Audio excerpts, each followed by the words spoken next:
I've always believed in numbers, data, the cold, hard facts of the universe. The rest, the theoretical stuff, the so-called mysteries, always seemed like abstractions to me. Quantify it, measure it, and you've got the truth. That's how I've lived my life, how I've built my career. That's how I ended up in the facility, surrounded by the brightest minds and most advanced technology humanity had to offer. We were the pioneers of quantum mechanics, cutting deeper into the fabric of the universe than anyone had before. It started as a theoretical exercise, a thought experiment. What if we could stabilize a quantum tunnel? What if we could create a stable passage between dimensions, alternate realities, parallel universes, whatever you wanted to call them? At first, it was nothing more than calculations on a screen, endless streams of code and data points we could barely understand. But after years of work, we got close, too close. The day the tunnel stabilized, I was standing in the observation room.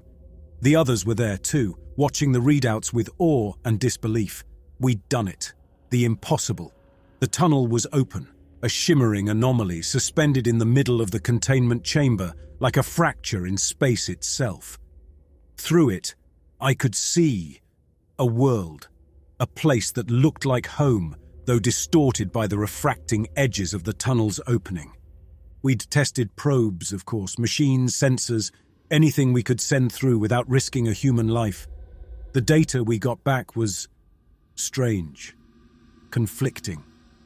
Some readings said the air was breathable, some didn't. Some showed life signs, others didn't. But the visuals were always the same. Earth, or at least something that looked like it. I remember the decision as if it were yesterday. I volunteered. Hell, I demanded to be the first to step through. It wasn't ego, though that had something to do with it. It was the same desire that had driven me all along. The need to see, to understand. I trusted the numbers, I trusted the science, and I didn't trust anyone else to be the one to make that first leap. So I stepped into the quantum tunnel. The first thing that hit me was the light. It wasn't right. Too bright. Not enough warmth.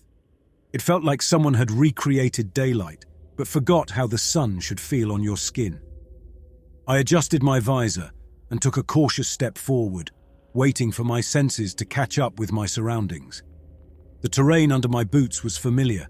Gravel, dirt. It crunched underfoot in a way that felt real enough. But as I looked around, the first seed of doubt lodged itself in my mind. This wasn't Earth. Not my Earth, anyway. It looked like it at first glance. There were hills in the distance, a scattering of trees, a sky that might have passed for normal if I didn't look too closely. But something about the way the shadows fell, the stillness of the air, like a photograph taken just slightly out of focus. I took a few more steps, scanning my surroundings.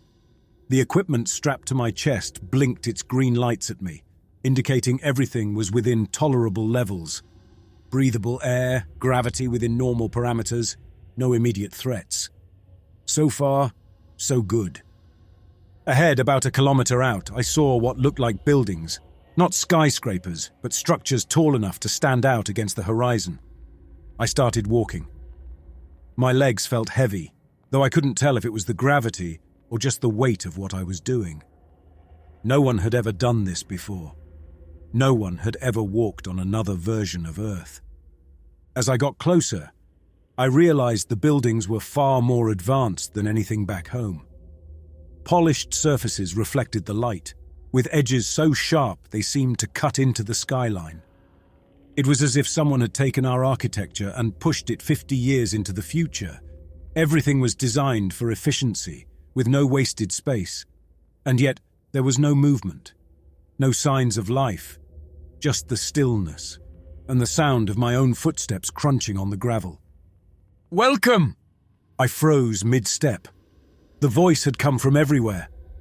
Behind me, standing maybe 20 meters away, were 3 people.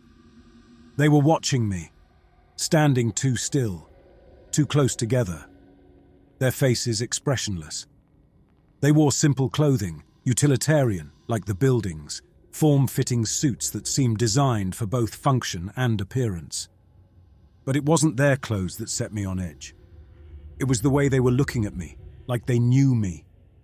One of them, a man with dark hair combed back too neatly, approached. He smiled, but it was forced, like he was mimicking something he'd seen in a movie. "We've been expecting you." I wasn't sure what to say.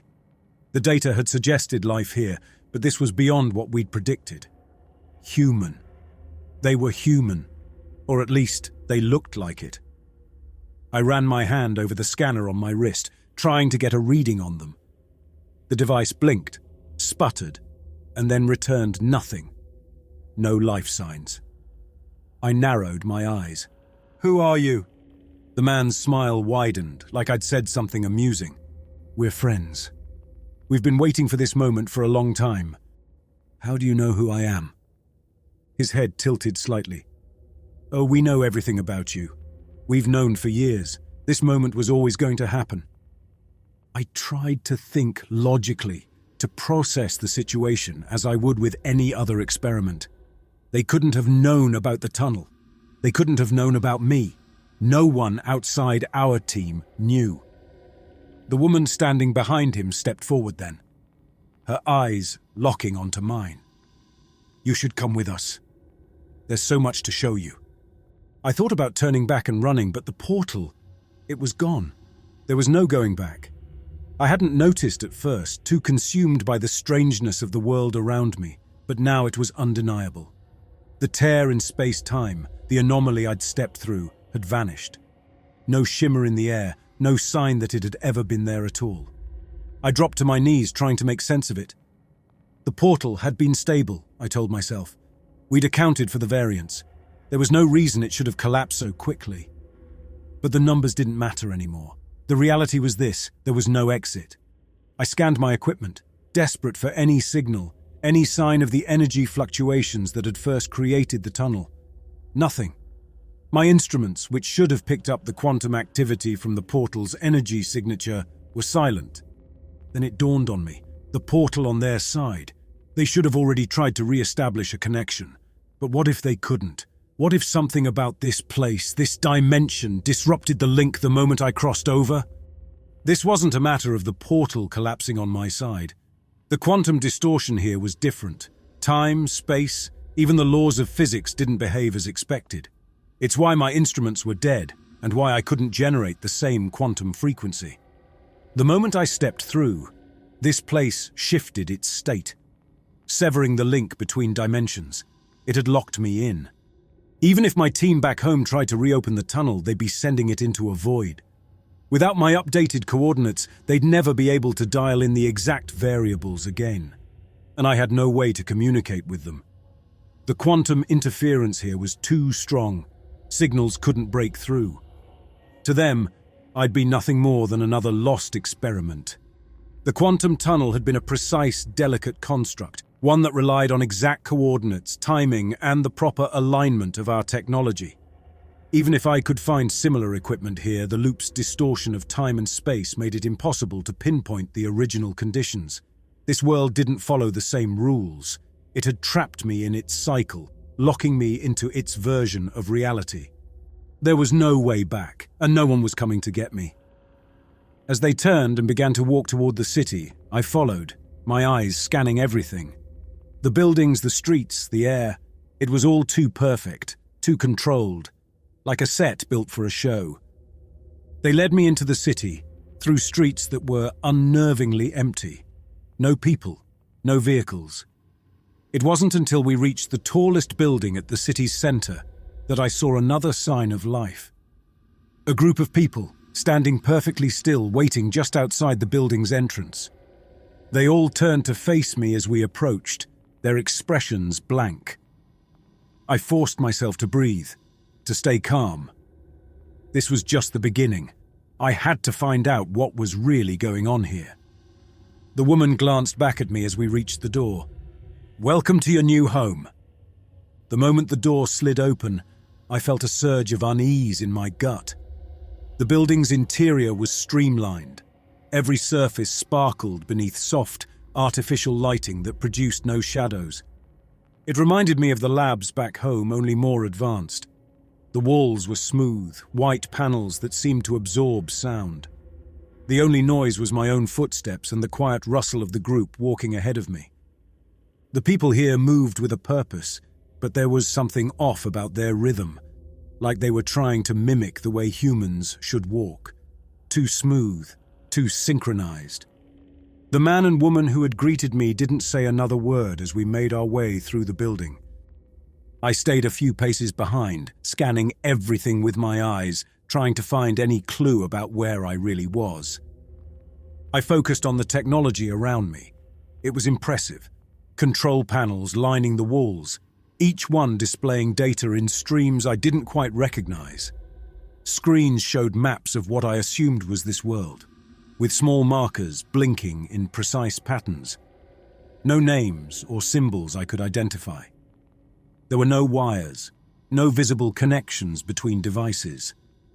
Everything seemed connected through some kind of invisible network. I tried to understand what I was looking at, but nothing made sense. It was like staring at an advanced piece of machinery you've never seen before, where you can guess what a few buttons might do, but the rest is a complete mystery. They led me down a wide hallway to what I assumed was the center of the building. The doors ahead slid open silently, and I found myself standing in what could only be described as a command center, a wide, circular room with a single large table in the middle, surrounded by more of the city's inhabitants. They turned to face me in unison, their expressions blank but focused. At the far end of the table stood a figure I hadn't seen before, taller than the others, dressed in the same utilitarian attire, but with an air of authority. His hair was grey, his face lined with age, but his eyes, those were sharp. He smiled as I entered. "Welcome, we've been expecting you." There it was again, the same words delivered with that same unsettling certainty. I didn't respond right away. I wanted him to speak first, to give me some clue about what this place really was. But he simply stood there, waiting, as if he had all the time in the world. I cleared my throat, trying to maintain control of the conversation. "You knew I was coming." He gave a small nod. "Of course, this moment has been in motion for a long time." "That's impossible. No one outside my team knew about the experiment. How do you—" "You misunderstand," he interrupted, his tone calm, almost patronizing. "This isn't a matter of secrecy. We knew you were coming because it's already happened." "What the hell are you talking about?" He gestured to the table where a holographic image activated. It was a timeline. My timeline. Events I recognized, major points in my career, breakthroughs, failures, personal details that no one should have access to. And there, at the end of the line, was the quantum tunnel. I stared at the projection, my pulse quickening. How do you have this?" The man clasped his hands behind his back and walked slowly around the table. "This place, this colony. Time here doesn't work the way you're used to. What you see is your future. We've already lived." I shook my head. "That doesn't make any sense." "Doesn't it?" He smiled again, the corners of his mouth twitching. "Think about it. What is time, really? A series of events measured and quantified. But here, time is malleable. You stepping through the portal was always going to happen, just as it always will." I didn't know what to say. This man was talking about things that defied everything I understood about the universe. The laws of physics, the rules of quantum mechanics. They couldn't just be bent like this. But as I looked around the room, at the people watching me with those unnervingly blank stares, I started to wonder if maybe he wasn't lying. "Show me how it works," I said. "Prove it." The man studied me for a moment, then gave a slight nod. "Very well." He waved his hand over the table, and the holographic timeline shifted. The events I had seen earlier began to play out in real time. I watched as the projection showed me stepping through the portal, just as I had done only hours ago. Then it moved forward, showing me walking through this building, standing here in this room. But then it kept going. The projection showed me spending days, weeks here, interacting with the people, studying the technology. And then something changed. My face, it started to look different, more tired. Then the projection showed something I couldn't process. Another version of me, standing in the same room, watching the same timeline unfold. And then another, and another. Endless versions of me, each one repeating the same steps, watching the same events unfold. I staggered back from the table. What is this? The man moved closer, his expression suddenly serious. This is the reality of the quantum tunnel. It doesn't just connect dimensions, it loops them. Everyone who steps through becomes part of the loop, part of the cycle. I felt my breath catch in my throat. No, that can't be right. You think you're the first? He shook his head. We've seen countless versions of you, each one arriving, each one trying to escape. But there is no escape. Not from this. I tried to make sense of what he was saying, but it felt like trying to hold water in my hands. I turned away from the table, pacing the room, desperate for an explanation that fit into the framework of science I understood. This is just a trick, I muttered half to myself. Some kind of illusion. The man's voice was calm, patient. There's no illusion here. Everything you're seeing is real. You're caught in the loop now. It doesn't matter what you do, what choices you make. You'll end up here again. I stopped pacing and turned to face him. Why? Why me? Because you built the tunnel, you opened the door, and now you're part of it. No. There has to be a way out.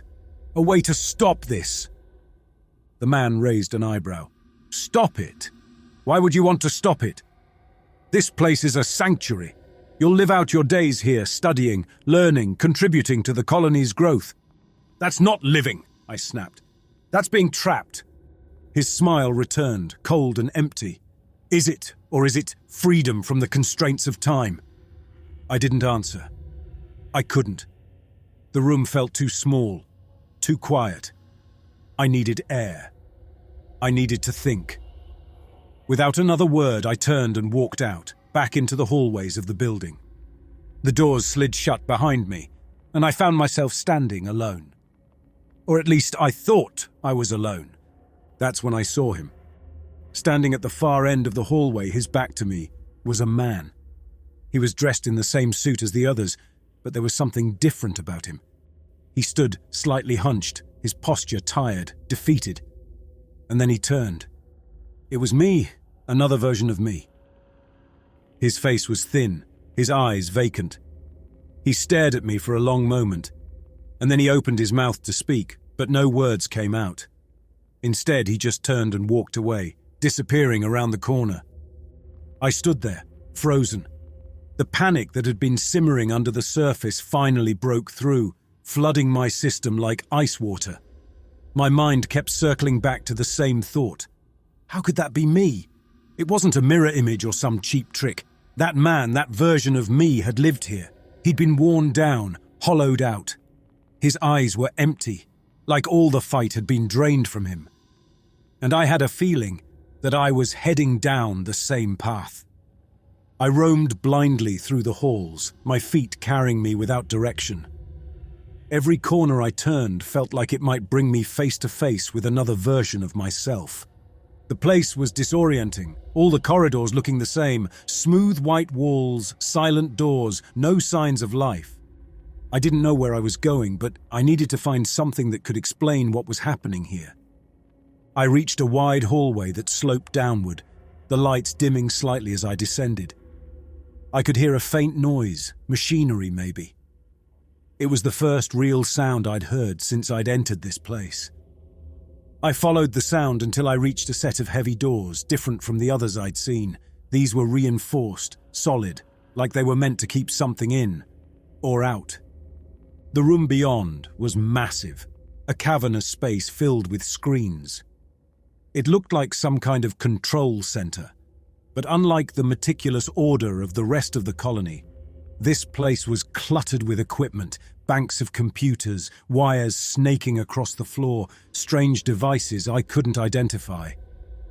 And in the center of it all, standing in front of a large console, was a man.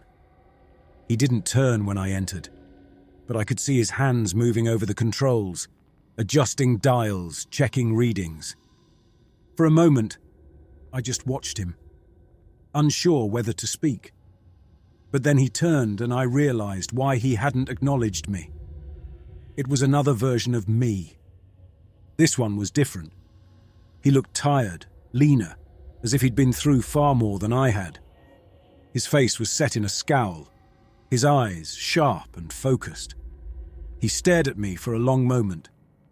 "I knew you'd come eventually," he said, his voice calm but strained. "You always do." I froze, trying to process what I was seeing. It was one thing to know the colony was filled with distorted versions of the people trapped here, but seeing another version of myself, one that looked so broken, rattled me. "Who are you?" I asked, though the answer was clear. He tilted his head slightly, amusement crossing his tired features. "I'm you," he said simply, "just further along."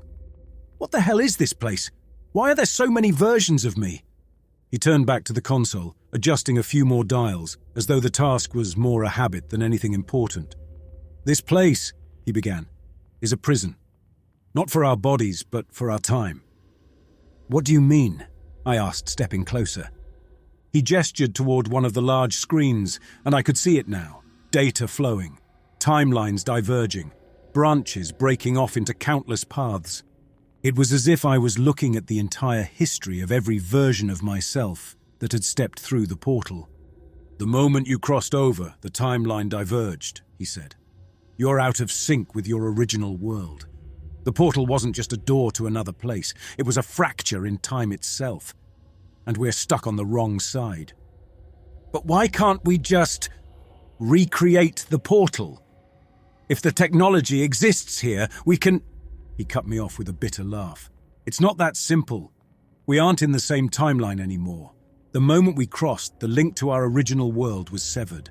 We're running on a different frequency now. Even if you could rebuild the tunnel, it wouldn't take you back. The world we came from isn't there anymore. At least, not for us." I stepped closer to the console, my eyes scanning the data.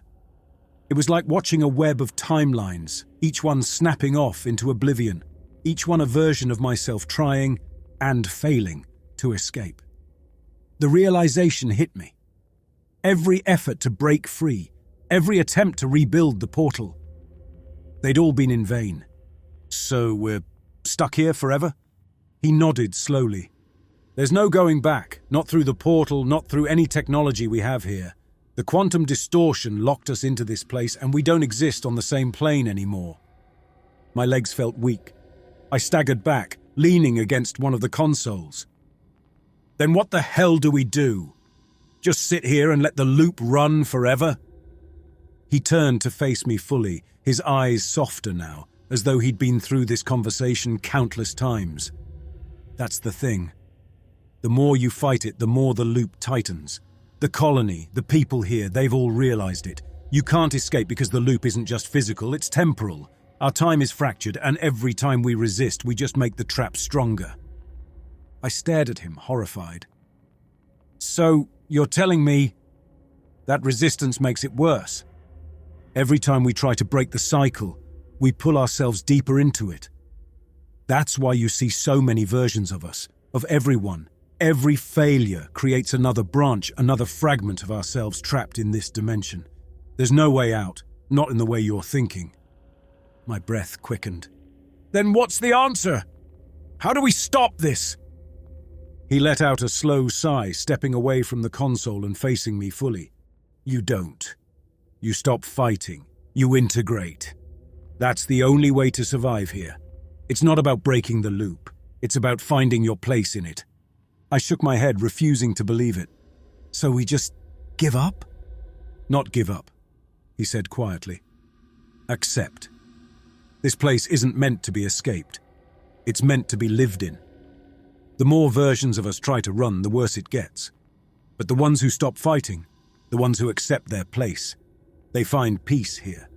They become part of the colony." The truth of what he was saying was settling in, even though I wanted to deny it. All my life I'd been driven by the need to understand, to control my reality. But here, none of that mattered. This world didn't follow the same rules. I couldn't control it, I couldn't fix it. I don't know if I can do that, I whispered, my voice cracking. I didn't think I could either, but eventually you learn. The fight, the struggle, it's all just part of the loop. Once you let go, it's not so bad. You find purpose. It may not be what we wanted, but it's all we've got. I stood there for a long moment, letting his words sink in. I had been searching for answers, for a way to break free, but the solution had been to stop fighting and accept the fate I had been avoiding. It wasn't a defeat, it wasn't victory either. It was a quiet resignation. You'll learn, the other version of me said softly. In time, you'll see. Without another word, I walked out of the room, the door closing behind me. The panic I'd carried with me since I arrived was gone. In its place, a strange calm had settled.